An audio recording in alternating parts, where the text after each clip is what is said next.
morning. It's Mr. Riggs with your spot color photography lesson in Photoshop. I'm going to try to be as quick as possible and as precise as possible. I may make a few grammatical errors while speaking, so cut me some slack.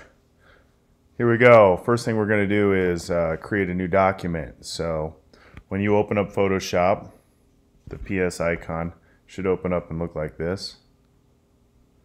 Come down to where it says Create New on the left-hand side. Click on Custom. Custom. Then what you need to do is we need to change this width and height and pixels to the desired size of our document. I'm going to make it inches. The width is going to be 8 inches of your document, and the height is going to be 8 inches. We'll be uploading these to Instagram, and we'll be printing them in a square format. Probably should have told you to do the preset details here. You need to title this thing. Please do it last name, minus sign, first name, minus sign, period, what period you are in, period 1 for example, minus sign. You don't have to have spaces in between period and 1. And then we'll say project 1, so it's titled. Don't worry about orientation since we're doing it as a square. Resolution, I'm going to increase it to 100 pixels per inch. That means there's 100 pixels in every square inch on your design. Color mode, I'm going to stick with RGB for this project right now.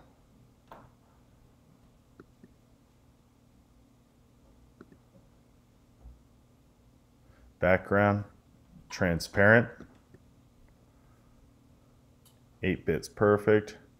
Square pixels perfect. All right, press create. Once this comes up, this is how it should look. You're going to see over to your left my toolbar, which what I'll do is I'll come over here where those little arrows are. I'm going to click on there. I'm going to minimize it to give myself a little more room. It's a little easier to work with that toolbar. I want to get rid of some of these tools over here. So there's these little arrows all the way over in the right hand corner right there. Hope you can see. Click on those arrows. It should minimize all of that. Layers. I want to see layers. You have to see layers. Sometimes for me it popped up here. It may show up down here for you in this corner. Either way, if you ever wanted to move layers into a position that's easier to see, you could just go like that. Grab the bottom and you can expand the size of the layer box. All right, we're ready to go. Let's import our picture. So my photograph is on the home page. On the desktop. Pretty easy. Click up on File, Place Embedded. Remember that, File, Place Embedded. Click there. My image is on desktop, so I'll go to my desktop. There's my image already titled right there. Riggs, Chadwick, period 1, project 1. It's a JPEG. I'll click on Place. All right, there it is, right there. You see all the blue lines around it?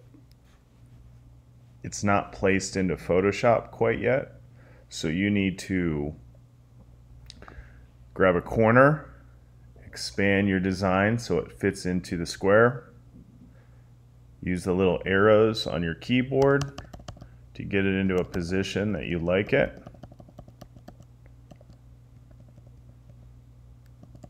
I want to see that dead sunflower up on the left there. I like it. It looks good. Think of your composition when you're making this. Oh, lastly, don't just hold shift and do this. It will squish your design. Looks bad. Don't squish your design. Control Z, or excuse me, on a Mac, Command Z will expand your picture properly. Double click. Now it's placed in there. You can see the photo in layers. off to your right. As soon as you see your photo in your layers, that layer right there, I will right click on that layer. If you're on a computer, you control click. If you're on a computer with a mouse, just right click. First thing you're going to do is go rasterize layer. Always get used to rasterizing the layer. That allows you to edit the photograph. That little icon went away in the bottom corner there. We'll be doing that again. All right, you got your first layer in there. Good job. Now we need to duplicate this layer. So we're going to have two layers. So I'm going to go over to where layers is. Scroll down to duplicate layer. I'm going to relabel it. Let's call it flower 2. Press OK. Now you can see right there, there's flower 2. There's the original layer, first layer. Right click on flower 2, make sure it's rasterized. Looks like this one came in rasterized already. Perfect. 2 layers. These are the eyeballs right here. If I click on this, if I come over here to this tool, this is called the Move tool. You can see a little description of what it does. Click on it and you can see that this layer, flower 2, is on top of flower 1. Command Z, it'll go right back to where it was. I'm going to click on the eyeball of that first layer because I do not want to edit that layer. So if I click on the eyeball, you will not edit that layer. I'm going to click on the first layer now, the colored, the bottom layer, and I'm going to go up to Image, Adjustment, Brightness, Contrast. I am going to mess with the brightness and contrast of this to bring out some of the highlights in the flower. Don't want to overdo this. Press OK. I'm going to go back to Image, Adjustments, and as you can see in here we have brightness and contrast, levels, curves, exposure, vibrance, hue, saturation, color balance, black and white. There's a lot of different things we can mess with in here. At this point, I would recommend that you come in and you enhance your design the best you can. One thing that I like to use is curves. Let me try that out right here. Sometimes I like it, sometimes I don't. That'll increase the white, bring the contrast, the deeper colors out. Sounds good. Press OK. Now I'm going to go Image, Adjustments, and I will mess with the exposure. This is how much light is hitting your photo. Increase the, ooh, not good. That works. Press OK when you like the desired outcome. Image, Adjustments. Now color balance, I use quite a bit. I'm going to increase the yellow. Now where I increased the yellow, that was in the mid-tone range. I'll go to the shadow range. Let's see if the yellow, that looks pretty fancy. Highlights. I'm going to increase, if I bring the blue over, it might deepen the yellow shadows. Right about there. See what happens when I don't like too much red in there. Little cyan. Press OK. Alright, if I click on the eyeball under layers, you can see what the original one looks like. Now you can see the new modified photo. Play with that so you understand where the layers, how the layers work together. Alright, now I'm going to turn the eyeball on flower 2, the original, and I need to convert this layer to black and white. How I do that is I go back to Image, Adjustments, Hue, Saturation. Please don't go to black and white. The reason I go to Hue, Saturation is because it doesn't destroy the color in your photo. If you do black and white, you can't revert back to color if needed. I'm going to click on Saturation in the middle, move it all the way to the left, press OK. Now I need to make the black and white look a little better by messing with the contrast of the black and white. Click on Image, Adjustments. At this point, you could play with all of these. I'll go to Brightness and Contrast. Bring out the lights, the whites, excuse me.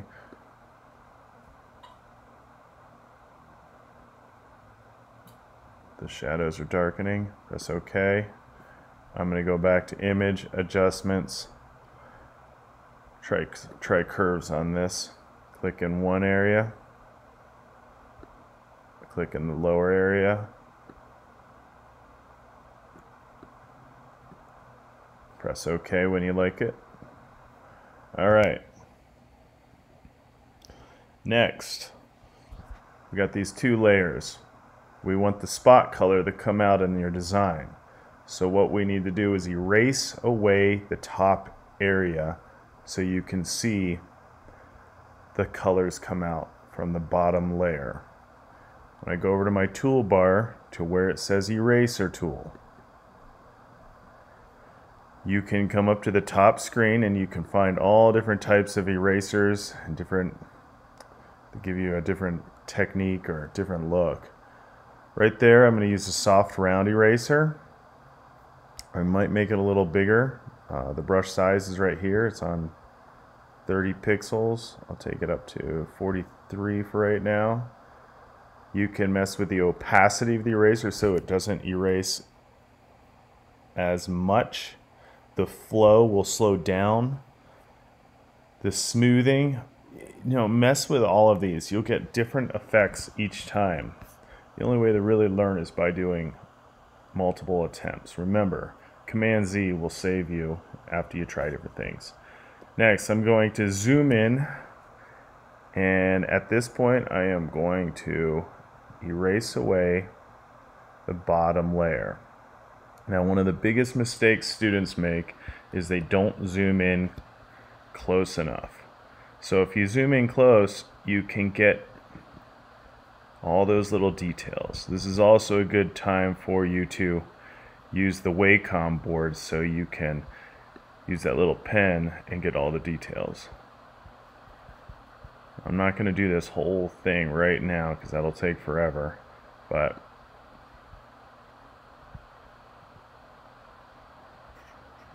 now if you look there, you can see the edges. I haven't gotten that exact, and for good results and for your grade to be better, we need to get those fine details. So what I would do is come over, change to a different eraser, and if you look at this, you can see I can get right up close with that eraser. Take your time. Enjoy yourself. If you don't like the picture you're using, go back and get a different picture. If you don't like any of the pictures you took, this is the time for homework to go out there, take new pictures, copy what I did, go and find a sunflower, go get up close, get a macro shot of that design, zoom in on here, change the size of the erasers, get the details. It's all in the details. Do a little bit more. I'm kind of rushing right now.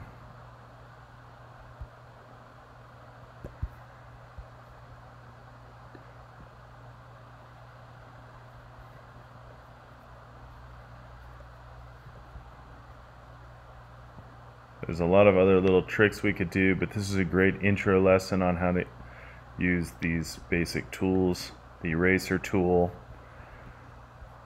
the selections tools, and how to use layers. We'll be using layers more often. Alright, now that I got a little bit on here, I'm going to zoom out so you can see how this looks so far. And you can see how it's starting to pop. And you can also see all my mistakes right here. So, alright, that's all I have for you guys. Once you get to work, you can use this video to rewind. Forgive me if I went fast, but like I said, stop at any time. Another thing that we'll be learning in our next few weeks or next week or so, how to remove elements that you don't want to see, like these two very happy bugs right there. Have a great day. How do I turn this off? All right, all right. All right there.